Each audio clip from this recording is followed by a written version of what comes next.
हमारे चैनल को सब्सक्राइब करें। जादुई गुफा की कहानी। बहुत पहले की बात है।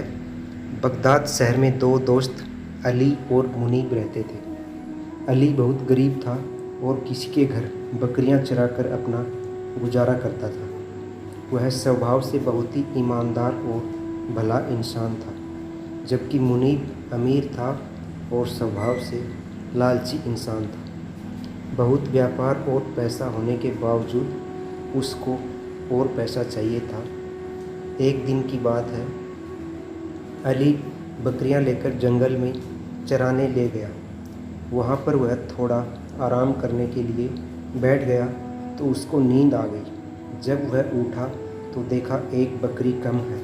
वह बहुत घबरा गया कि अब मालिक को पता चलेगा तो वह बहुत गुस्सा होंगे। उसने सोचा पहले वह सभी बकरियों को घर छोड़कर आएगा, उसके बाद दोबारा वहाँ आकर उस बकरी को ढूंढेगा। उसने ऐसा ही किया। वह बाकी सभी बकरियों को छोड़कर उस बकरी को ढूंढने आ गया। वह बकरी को ढूंढते हुए आगे निकल गया। वहाँ पर उसको एक बूढ़े बाबा बैठे हुए नज़र आए।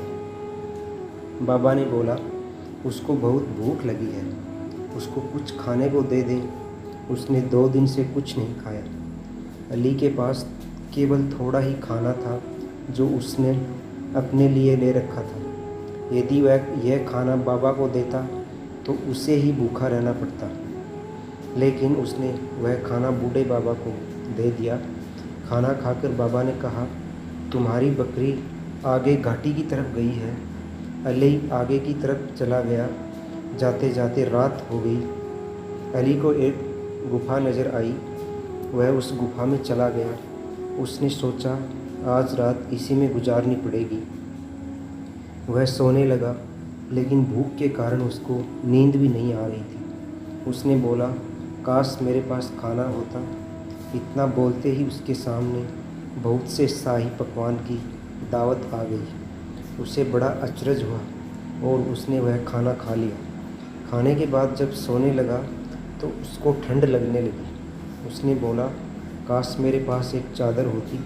तभी उसके सामने चादर आ गई।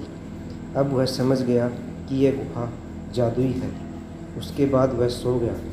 सुबह उठने के बाद उसने बोला, काश मेरी बकरी मुझे मिल जाए। इतना कहते ही बाहर से बकरी उसको आती हुई दिखाई दी। वह बहुत खुश हुआ और बकरी लेकर चला गया। जाते जाते उसने वह चादर बूढ़े बाबा को दे दी, जिसने उस घाटी का रास्ता अली को बताया था। उसने यह बात अपने दोस्त मुनीब को बताई। सारी बात जानकर उसने सोचा, अली कितना मूर्ख है जो ऐसी जादुई गुफा से केवल बकरी मांगकर आ गया। उसने उस गुफा में जाने को सोचा। उसने अली से सारा रास्ता जानकर गुफा के लिए चल पड़ा। गुफा की तरफ जाते समय उसको वही बूढ़े बाबा नज़र आया। मुनीब ने बाबा से गुफा का रास्ता पूछा। बाबा ने उससे खाने को मांगा तो मुनीब बोला, यदि खाना मैं तुमको दे दूँगा तो मैं क्या खाऊँगा। उसके पूछने पर बाबा ने मुनीब को गुफा का रास्ता बता दिया। घाटी पहुंचकर जब उसने गुफा देखी तो वह बहुत खुश हो गया। वह जल्दी से उस गुफा के अंदर चला गया और गुफा से बोला, मुझे इतना खजाना दो कि जिससे मैं ज़िंदगी भर भी न गिन सकूं। पहले तो कुछ नहीं हुआ, लेकिन कुछ समय बाद उसके सामने खजाना आने लगा और वह बहुत खुश हो गया। धीरे धीरे वह खजाना बढ़ता ही जा रहा था। मुनीब खजाने को गिनने में लग गया। वह खजाना गिनने में इतना मगन हो गया कि उसको इतना ध्यान नहीं रहा कि बढ़ते खजाने से गुफा का दरवाज़ा बंद हो रहा है। कुछ ही देर में गुफा का दरवाज़ा पूरी तरह से बंद हो गया। उसके बाद भी खजाना बढ़ते ही जा रहा था। थोड़ी देर में मुनीब उस खजाने में दबकर मर गया। दोस्तों, इस कहानी से यही शिक्षा मिलती है कि हमें कभी भी लालच नहीं करना चाहिए। लालच एक बुरी बला है। इस कहानी से हमको ज़रूर शिक्षा लेनी चाहिए। दोस्तों, कहानी यहीं समाप्त होती है। धन्यवाद। हमारे चैनल को शेयर करें।